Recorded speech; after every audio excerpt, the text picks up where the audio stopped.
여러분 안녕하세요. 오늘 함께 하실 하나님 말씀은 사도행전 4장 17절부터 22절까지 말씀입니다. 이것이 민간에 더 퍼지지 못하게 그들을 위협하여 이후에는 이 이름으로 아무에게도 말하지 말게 하자 하고 그들을 불러 경고하여 도무지 예수의 이름으로 말하지도 말고 가르치지도 말라 하니 베드로와 요한이 대답하여 이르되 하나님 앞에서 너희의 말을 듣는 것이 하나님의 말씀을 듣는 것보다 옳은가 판단하라. 우리는 보고 들은 것을 말하지 아니할 수 없다 하니 관리들이 백성들 때문에 그들을 어떻게 처벌할지 방법을 찾지 못하고 다시 위협하여 놓아 주었으니 이는 모든 사람이 그 된 일을 보고 하나님께 영광을 돌림이라. 이 표적으로 병 나은 사람은 40여 세나 되었더라. 아멘. 베드로와 요한은 제사장들, 그 관리들 앞에서 하나님의 능력을, 하나님의 말씀을 담대하게 선포했습니다. 이런 확신 앞에 종교 지도자들도 어쩔 수 없이 고민하게 되었습니다. 그들은 할 말이 없었습니다. 그들은 성령 충만해서 분명하게 그리스도를 말씀을 전하는 그 예수님의 제자 베드로와 요한, 그들은 실제로 능력과 간정이 있었기 때문에 할 말이 없었던 거죠. 어떻게 할까? 그들은 괴로워하고 고민했습니다. 할 수 없어서 그들은 물리적인 압력을 가하기 시작을 했습니다. 17절 18절에 이것이 민간에 더 퍼지지 못하게 그들을 위협하여 이후에는 이 이름으로 아무에게도 말하지 말게 하자 하고 그들을 불러 경고하여 도무지 예수의 이름으로 말하지도 말고 가르치지도 말라 하니, 도무지 예수의 이름으로 말하지도 말고 가르치지도 말도록 회유와 압력을 가하는 것입니다. 아무 사람에게도 말하지 말아라. 위협을 가합니다. 이것 외에는 그들이 할 수 있는 방법이 없었습니다. 여러분, 이것이 얼마나 어리석은 일입니까? 진리를 대항하며 진리를 핍박하며 진리를 감추려는 사람이 있습니다. 왜 그들이 진리를 감추려고 합니까? 왜 진리를 대항합니까? 그게 두 가지 이유입니다. 하나는 자기가 비진리이기 때문에, 자기가 어두움이기 때문에 빛을 싫어하는 것이죠. 불의는 진리를 싫어합니다. 자기 자신이 비진리이기 때문에 진리를 싫어하는 것이죠. 또 한 가지는요, 그것과 상관없이 진리인 줄 알면서도 자기에게 불이익이 올 때 진리를 거부합니다. 사람들은요, 자기 이익이 없어지고 내 위치가 불이익을 당하게 될 때 사람들은 진리인 줄 알면서도, 옳은 줄 알면서도 그릇된 것을 찾게 됩니다. 여러분, 이 세상에 하나님과 싸워서 이긴 사람이 아무도 없습니다. 진리와 싸워 이긴 사람이 아무도 없습니다. 여러분들께 간곡히 부탁드립니다. 하나님하고는요, 절대 싸우지 마십시오. 하나님하고 싸워서 이긴 사람은 세상에 아무도 없습니다. 하나님 앞에 우리가 바로 설 수 있는 방법은 겸손하게 인정하고 받아들이는 것 외에는 방법이 없습니다. 하나님과 오래 대결할수록 갈등이 더 심해지고 아픔이 더 커질 것입니다. 진리에 대한 최선의 방법은 겸손하게 그것을 받아들이는 것입니다. 이것을 가리켜 성경은 회개라고 말합니다. 회개란 무엇입니까? 진리를 받아들이는 것입니다. 자기가 잘못된 것을 겸허하게 인정하는 것입니다. 성경에서 회개하라고 말할 때 그 회개의 대가로 벌을 준다는 것이 아닙니다. 회개의 대가로 축복을 준다는 것입니다. 회개의 대가로 용서를 준다는 것입니다. 회개의 대가로 구원을 준다는 것입니다. 그래서 회개하라는 것입니다. 그러나 사람들은 회개하라고 하면 싫어합니다. 두려워합니다. 그래서 사람들은 진리를 바꾸려고 하는 거죠. 자기를 바꾸려고 하지 않습니다. 여러분, 겸손히 주님께 여러분의 죄를 고백할 수 있기를 바랍니다. 베드로와 요한은 이러한 이들의 회의와 압력 앞에 어떻게 대답을 합니까? 19절 20절입니다. 베드로와 요한이 대답하여 이르되 하나님 앞에서 너희의 말을 듣는 것이 하나님의 말씀을 듣는 것보다 옳은가 판단하라. 우리는 보고 들은 것을 말하지 아니할 수 없다 하니. 두 가지로 대답을 합니다. 첫째는 하나님 앞에서 너희의 말을 듣는 것이 하나님의 말씀을 듣는 것보다 옳은가 판단하라. 사람의 말보다 하나님의 말씀에 더 큰 권위를 두었다는 것입니다. 비중을 두었다는 것입니다. 우선순위를 두었다는 것입니다. 이것이 베드로의 대답입니다. 내가 사람의 말을 듣겠느냐, 하나님의 말을 듣겠느냐. 그렇습니다. 참된 신앙이란 하나님 우선주의요, 하나님 제일주의입니다. 교회에 나오는 사람을 크게 두 가지로 분석할 수가 있습니다. 나를 위한 하나님이냐, 나를 위한 하나님이냐, 아니면 하나님을 위한 나냐 하는 것입니다. 나를 위해서 하나님이 필요한 것인가? 내 건강, 내 기업, 내 가정, 내 불안, 내 염려, 내 미래, 내 구원, 나를 위해서 하나님이 도구로 필요한 거냐? 아니면 하나님의 영광을 위해서 내가 존재하는 것이냐? 여러분은 어디에 속해 있습니까? 하나님 때문에 여러분이 계십니까? 아니면 여러분 때문에 하나님이 필요하신 겁니까? 교회 나오시는 이유는 무엇입니까? 여러분 때문에 하나님이 필요해서 오신 것입니까? 아니면 하나님의 영광을 위해서 그분께 예배하기 위해서 교회 나오시는 겁니까? 하나님보다 더 높은 것이 있을 수 없고 하나님보다 더 옳은 것이 있을 수 없습니다. 인간의 법이라는 것은요, 다 상대적인 거예요. 인간의 진리라는 것도 다 상대적입니다. 시대적인 거예요. 어느 시대마다 죄인이 되는 그런 그룹이 있습니다. 50년대는 50년대의 죄인이 있고요. 70년대는 70년대의 죄인이 있어요. 또 지금의 죄인이 있을 것입니다. 때마다 죄로 취급하는 것이 다릅니다. 그러나 상대적인 진리가 아닌 영원한 진리는 그렇지 않습니다. 여러분, 우리 인생에 있어서 가장 중요한 것은 하나님입니다.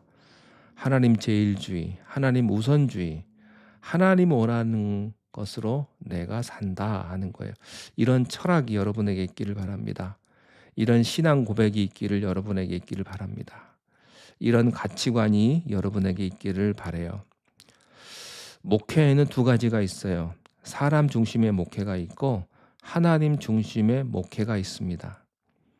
사람 중심의 목회를 우리는 인본주의 목회라고 합니다. 하나님 중심 목회를 신본주의 목회라고 하는 것입니다. 사람 중심 목회는 무엇일까요? 사람을 기쁘게 하는 목회예요. 여러분의 귀를 즐겁게 하는 그것만을 위한 설교를 골라서 하는 거예요. 부담스러운 얘기는 안 하는 것입니다. 축복해주고 병 낫게 해주고 그저 위로만 해주는 설교만 하는 것입니다. 여러분의 자존심을 건드는 얘기를 하지 않는 것입니다. 사람을 기쁘게 하는 목회, 그러나 하나님을 기쁘게 하는 목회는 다른 것입니다. 여러분과 제가 합해서 하나님을 기쁘게 해드려야 되는 것입니다. 그것이 진정한 교회예요. 사람 중심의 목회나 사람을 기쁘게 하는 목회의 결과는 어떻게 될까요? 사람에게 영광을 돌리게 됩니다.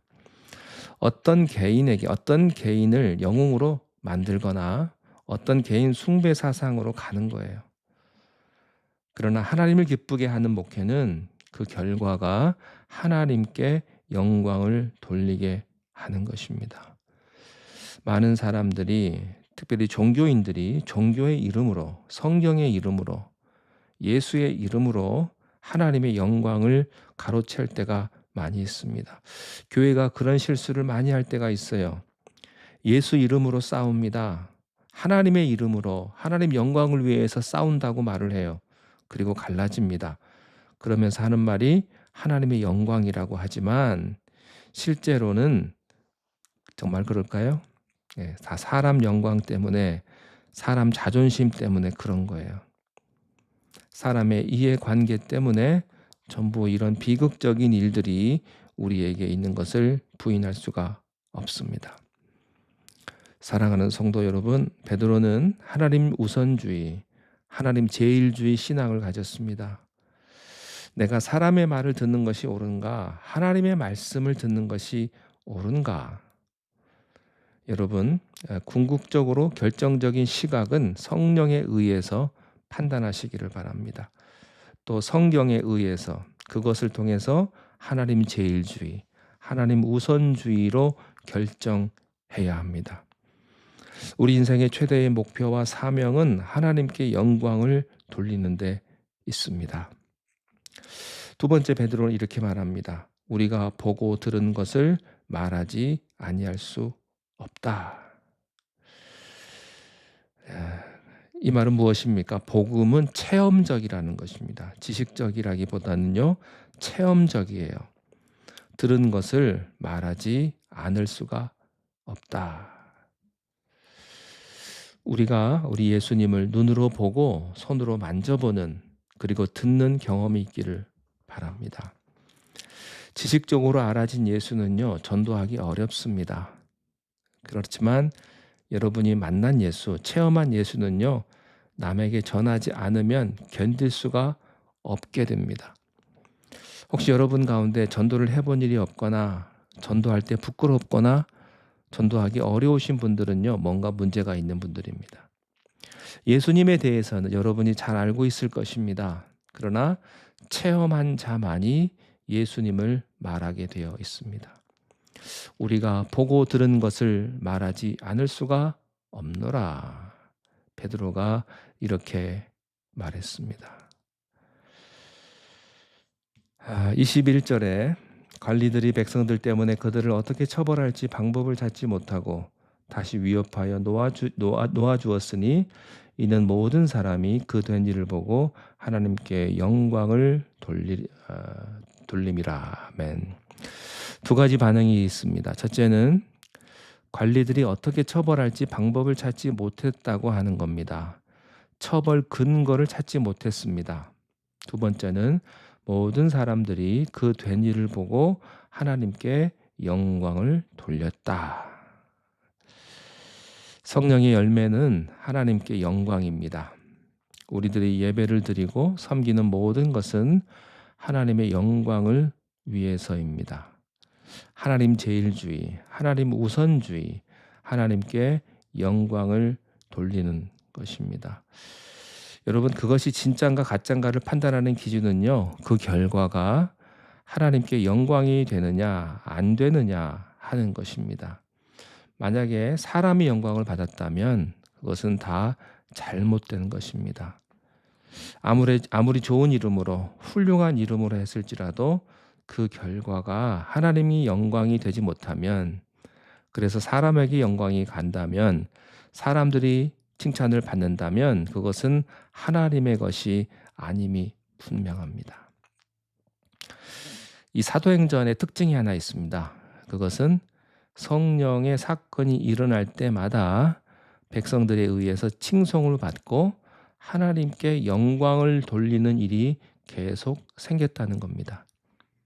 특별히 베드로의 설교를 듣고 3,000명이 회개하고 세례받고 그리고 사도들의 가르침을 받았을 때 사도행전 2장 47절에 보면 이런 표현이 있습니다. 하나님을 찬미하며 또 온 백성에게 칭송을 받으니 주께서 구원받는 사람을 날마다 더하게 하시니라. 그렇습니다. 하나님께 영광을 돌리게 되는 것입니다. 자, 오늘 마지막 절 22절입니다. 이 표적으로 병 나은 사람은 40여세나 되었더라. 왜 이 말을 했을까요? 그 안진뱅이의 나이를 기록을 해요. 40여세나 되었더라. 이 사람은요, 나면서부터 안진뱅이였다는 표현이 있었습니다. 태어날 때부터 안진뱅으로 태어났어요. 그 다음에 이 사람은 혼자 스스로 다닐 수 없었기 때문에 누가 메고 다녀야 했습니다. 분명한 것은 이 사람이 좀 적당한 안진뱅이가 아니고 완전한 안진뱅이, 일어날 수 없는 사람이었다는 겁니다. 그런데 이 사람의 나이를 지금 얘기하고 있어요. 40여세다. 40년 동안 안진뱅이로 있었다는 거예요. 자, 여러분 건강한 사람도요. 어디 다리 하나, 팔 하나 묶어 놓고 1년 할 것도 없어요. 며칠만 그렇게 묶어 놓잖아요. 그러면요 어떻게 될까요? 네, 정상으로 되기가 참 아프고 힘듭니다. 그렇지 않습니까? 다리 하나를 1년 동안 묶어 놔 봐요. 그 다리가 온전히 쓸 수 있나? 그런데 40년 동안 완전히 굳은 상태로 지냈다는 것을 우리들에게 강조해서 말씀하시는 거예요. 그런데 지금 그 사람이 지금 걷고 있는 것입니다. 이것이 하나님이 하시는 일입니다. 하나님은 우리의 이성과 우리의 기대와 우리의 상식을 뛰어넘는 것입니다. 40여 세나 되었더라. 이 사람이 치유받은 것은요, 심리적인 치유가 아니에요. 40년 동안 일어설 수 없는 사람이 일어났습니다. 여러분, 이러한 기적이 오늘 여러분에게도 있기를 바랍니다. 40년 동안 질병 때문에 고통받으신 분, 오늘 나사렛 예수 그리스도의 이름으로 온전케 되어지시기를 주님의 이름으로 축원드립니다. 여러분의 모든 아픔과 모든 질병과 모든 상처가 주님의 보혈로 깨끗하게 씻어지는 하늘의 축복을 경험할 수 있게 되시기를 바랍니다. 기도하겠습니다. 하나님 아버지, 하나님의 능력으로 40년이나 안진뱅이였던 자가 병고침을 얻은 이 기적을 통하여서 우리도 하나님의 능력이 임하여 우리 가운데 있는 모든 아픔과 모든 질병이 온전케 치유되는 귀한 역사를 우리들에게 허락하여 주옵소서. 나사렛 예수 그리스도의 보혈의 능력이 우리 가운데 흘러넘치게 하시고 우리의 연약한 육신 가운데 머리끝에서부터 발끝까지 부어주시는 놀라운 성령의 체험을 오늘도 감당할 수 있도록 그 능력을 우리들에게 허락하여 주옵소서. 예수님의 이름으로 기도하옵나이다. 아멘.